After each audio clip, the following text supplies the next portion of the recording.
Japan is undergoing a complete military revolution, and no one is paying attention.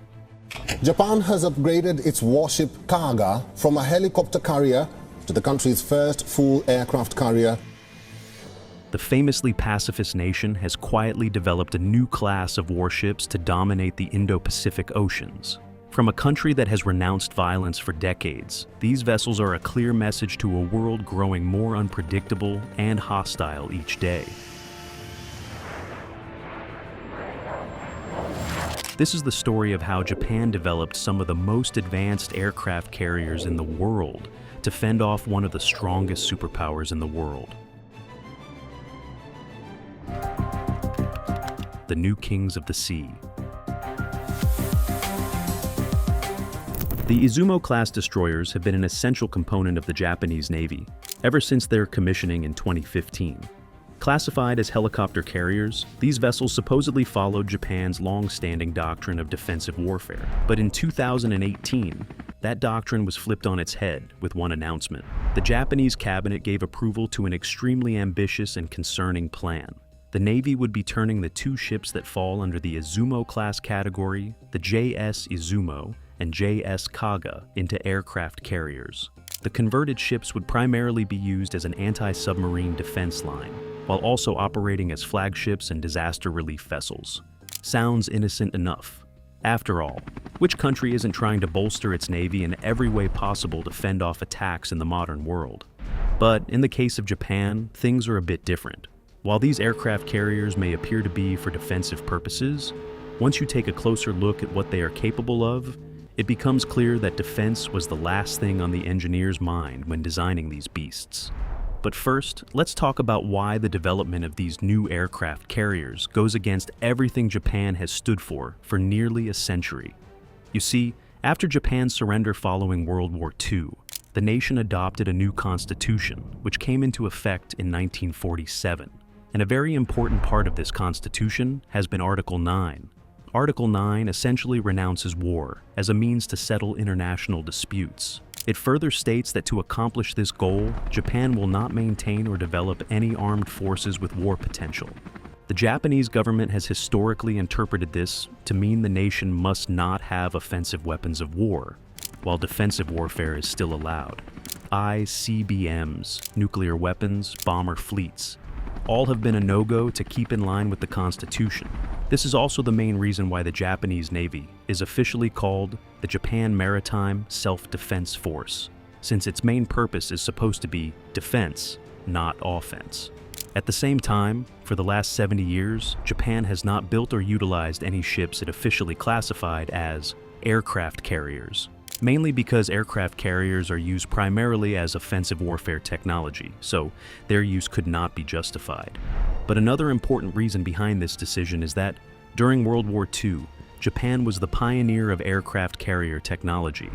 It was the first country to recognize how useful it is to operate multiple aircraft carriers in tight formations and concentrated groups. And that tactic is what helped Japan execute the Pearl Harbor attack, using its devastating Kido Butai carrier strike force. So, to avoid repeating that dreadful history, Japan has been heavily against aircraft carriers. While the Japanese Navy does possess many helicopter carriers, none so far have the capability, or at least official permission, to house and launch fighter jets. But that has completely changed with the Izumo-class destroyers. Planning a carrier. The Izumo-class destroyers were originally designed to be helicopter carriers when they were first deployed. To keep in line with the limitations of Article 9, they couldn't accommodate fixed-wing aircraft. But baked into the layout of the ships was a secret that alarmed nations across the world. A pre-planned design philosophy hidden in plain sight that could turn the innocent-looking vessels into a very serious threat. The Japanese Ministry of Defense first announced the plans for the first Izumo-class ship, JS Izumo, in 2009, as a replacement for the aging Shirane-class ships. Officials stated the purpose of the vessel was primarily for anti-submarine warfare, but it could also be used for peacekeeping, troop transport, area surveillance, and disaster relief operations. Basic defensive and emergency response roles. However, when the JS Izumo was unveiled, it threw off alarm bells in the minds of experts. The destroyer looked just like a conventional aircraft carrier. If not for the helipads on the deck, it would be impossible to tell that it was a helicopter carrier at all. Experts around the globe raised eyebrows at this strange design choice. Accusations were raised, claiming JS Izumo was deliberately built this way. Critics pointed out that Japan could turn the vessel into a full-fledged aircraft carrier with minor modifications on a moment's notice. Not only that, but there were already questionable components in place in the ship design. The deck paint was perfect for handling fixed-wing aircraft. There was also space available to install ski jumps. Most importantly, there were aircraft elevators in place. China went so far as to call it a quasi-aircraft carrier in disguise. The Japanese government, however, stuck to the official narrative that this was just a defense-focused vessel. But, as it turns out, the critics were right all along. When the cabinet announced in 2018 that they would be turning the Izumo-class destroyers into aircraft carriers, it became clear that this was planned all along. They had intentionally built the Izumo-class vessels to be as easily convertible into fixed-wing aircraft carriers, so these modifications could be done later on. Now, why was this done? Like, this is up for debate, but the likely reason why is to cushion the blow. Transitioning from a purely defensive stance to an offensive-capable country, all of a sudden, would have likely caused public outcry. By turning the narrative from building aircraft carriers from the ground up to simply modifying existing ships into aircraft carriers, Japan made it an easier pill to swallow, both for the Japanese public and the international powers that would have otherwise shown deeper concern. Now, what makes these Izumo-class ships such a big deal that even China is concerned? The answer lies in their modifications. Modifying to perfection. The JS Izumo was the first of the two ships that underwent modifications to accommodate fixed-winged aircrafts. Launched in 2013, the ship originally cost the government $1.5 billion to build. By Japanese standards, this thing is huge. Measuring 813 feet in length, 124 feet beam, and 77 feet height, it is the largest Japanese naval vessel built since the Second World War. Its sister ship, the JS Kaga, was launched in 2015 and has the same dimensions, though its name carries a weightier presence due to its association with an older vessel. Kaga was also the name of the Navy carrier, IJN Kaga, that was a part of the Pearl Harbor attack. That alone should signify how controversial these ships have become today due to the modifications they have undergone. And what are these modifications? Well, as we mentioned earlier, both the Izumo and the Kaga were designed in a way that they needed very few changes to accommodate fixed-winged aircrafts. For instance, neither of them has the need for a ski jump or a catapult, which are considered essential components in most modern aircraft carriers. These devices help quickly launch jets on the limited runway length on the deck. But their absence in the Izumo class wasn't by mistake. Rather, it is a genius decision by the Japanese Navy. By keeping the deck length short and not utilizing a catapult and ski jump, the government can argue that these are not full-scale aircraft carriers. Rather, they fall in a bit of a gray area. This minimizes the political pushback, as these limitations help fit the designs of the ships, at least partially under the Article 9 umbrella. Not only that, but it also helps save down on cost. So how do they operate without these essential pieces of equipment? Well, neither of the ships is designed for normal takeoff. Instead, they are designed to be used with vertical takeoff and landing jets. These aircraft use a vectored thrust engine and lift fans to direct the flow of air downwards. This allows them to take off and land without much horizontal movement, minimizing the space needed to operate them. The Izumo-class ships have been modified to accommodate exactly this kind of operational capability, but there had to be some changes made to make that possible. The most important one was strengthening the heat shielding on the decks. Due to the nature of vertical landing, the super hot exhaust from the engine is directed straight down onto the deck, and this can warp or even melt the normal steel surface very easily, permanently affecting the ship's functions. A secret special coating lines the decks of JS Izumo and JS Kaga to prevent that from happening. The second major modification was made to the bow of the vessels. Initially, the The bows were trapezoidal, which is fine for helicopters, but for jets, it creates too much turbulence. So, their shape was changed to a quadrangle, which is much more aerodynamically stable for jets. Additionally, this increased the deck area available, allowing more space for takeoff and landing. While these changes stood out the most, other important components of the vessels also had to be switched out. Elevators originally made for helicopters had to be resized. The internal layout had to be rebuilt. Fuel systems, maintenance bays, hangar space, everything had to be modified for the new aircraft type these ships would be working with. And that brings us to the next question.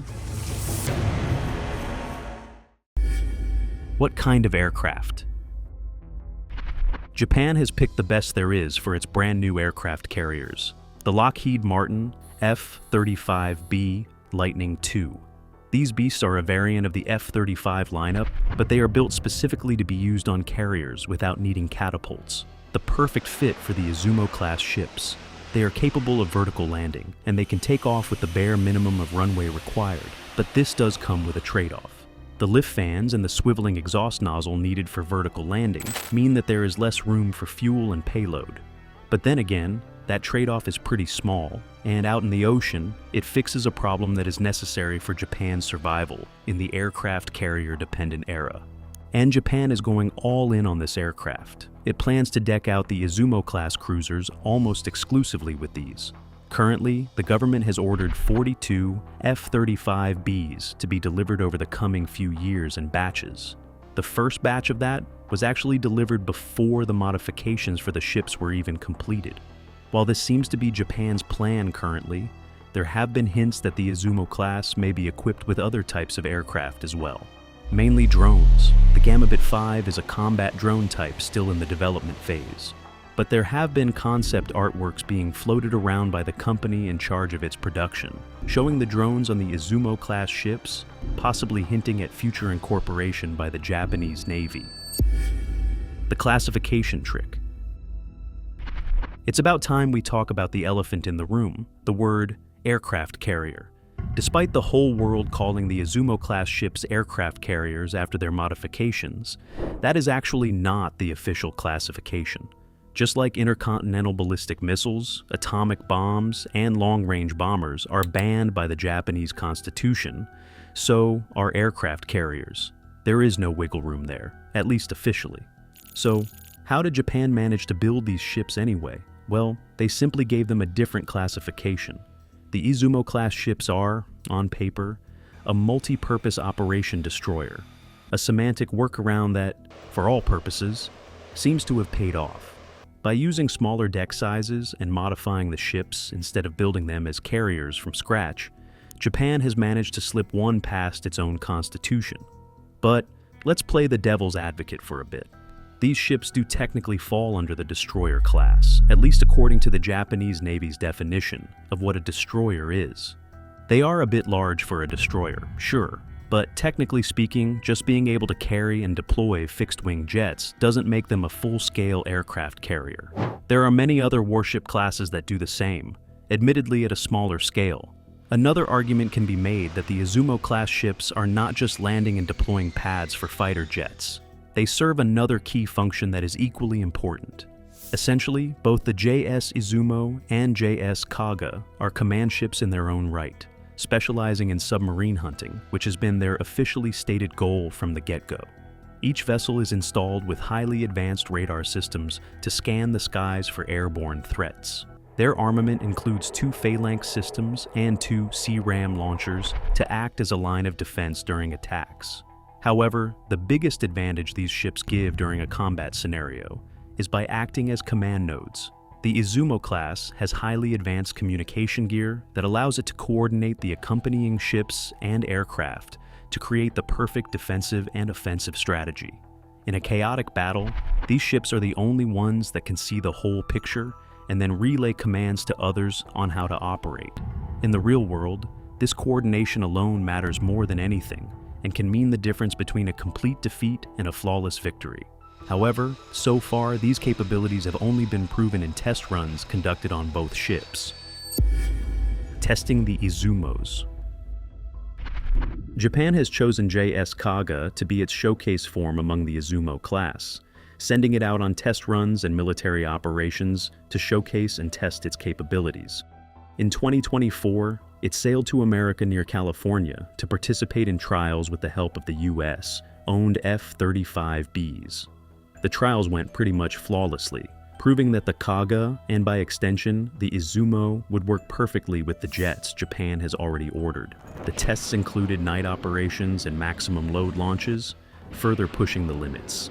In 2025, the Kaga also participated in joint flight deck operations with F-35Bs from both the USA and the UK.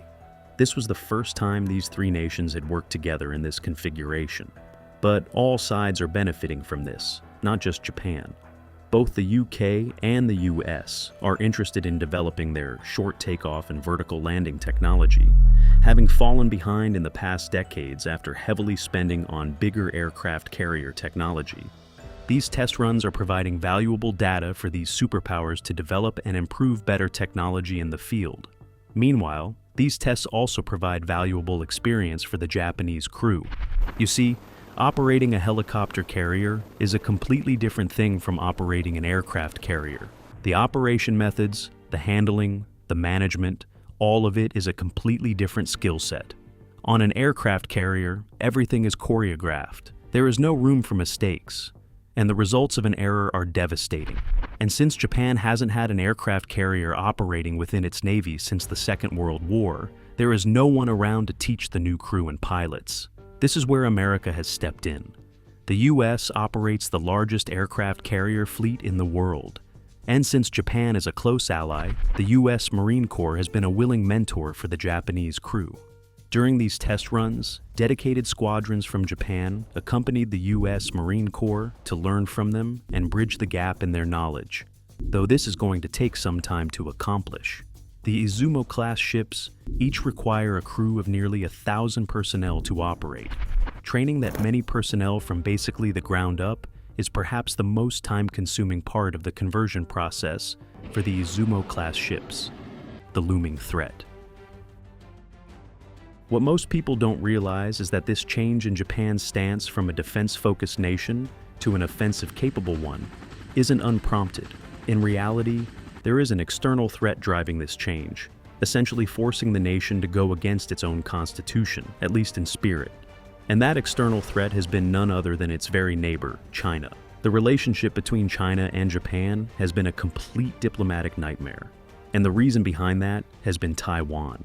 China considers Taiwan to be a rebel breakaway state instead of an independent country, and it plans to reunite Taiwan with the mainland through diplomacy or by force.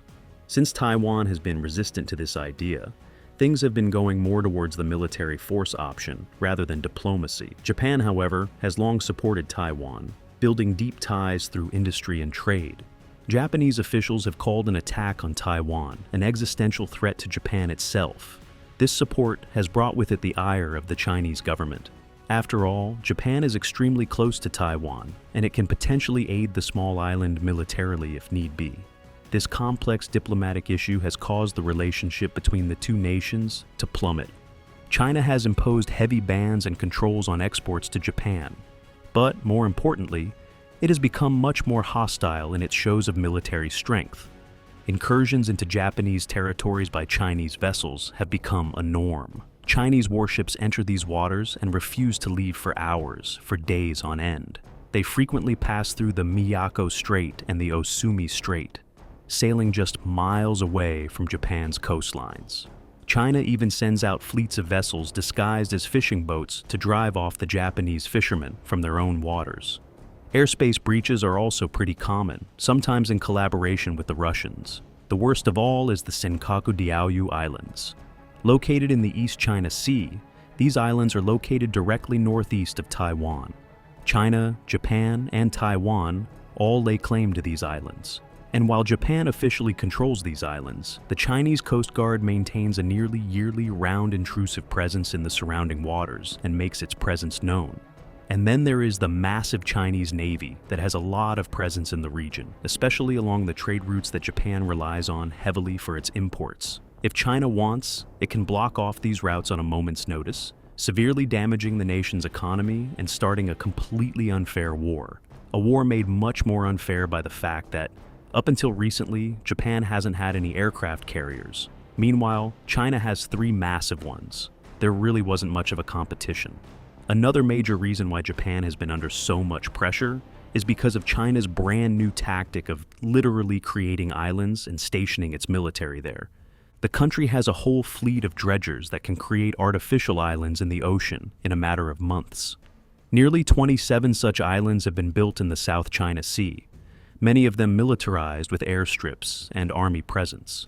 For Japan, this is an existential threat.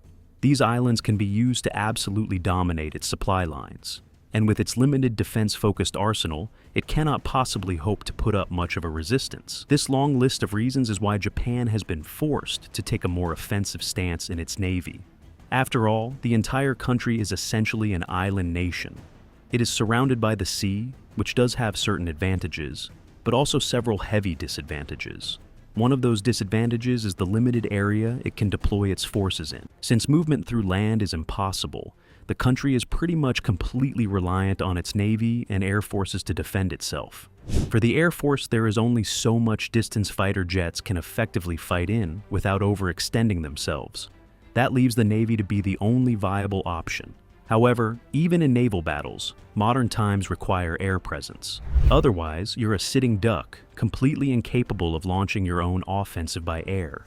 The Izumo-class vessels are Japan's solution to that very problem. These are essential floating fortresses, cities on ships that can navigate to the most contested regions of the ocean and fight. They are the backbone, the control center, and the headquarters of many massive and effective military fleets.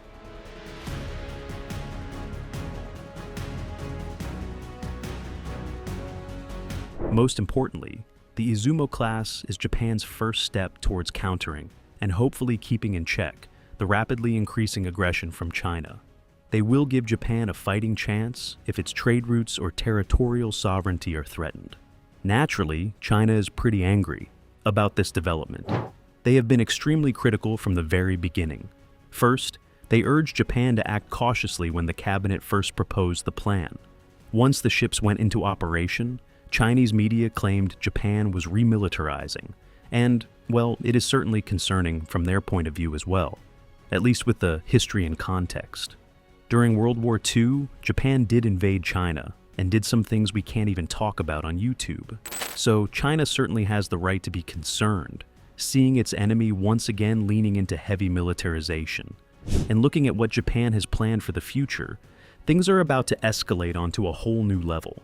There have been rumors that the nation is looking into developing drone motherships and new generations of fighter jets that could become a serious threat. But whether these rumors are true or not, only time will tell. That does it for this video. Be sure to like, share, and subscribe to the channel. See you in the next one.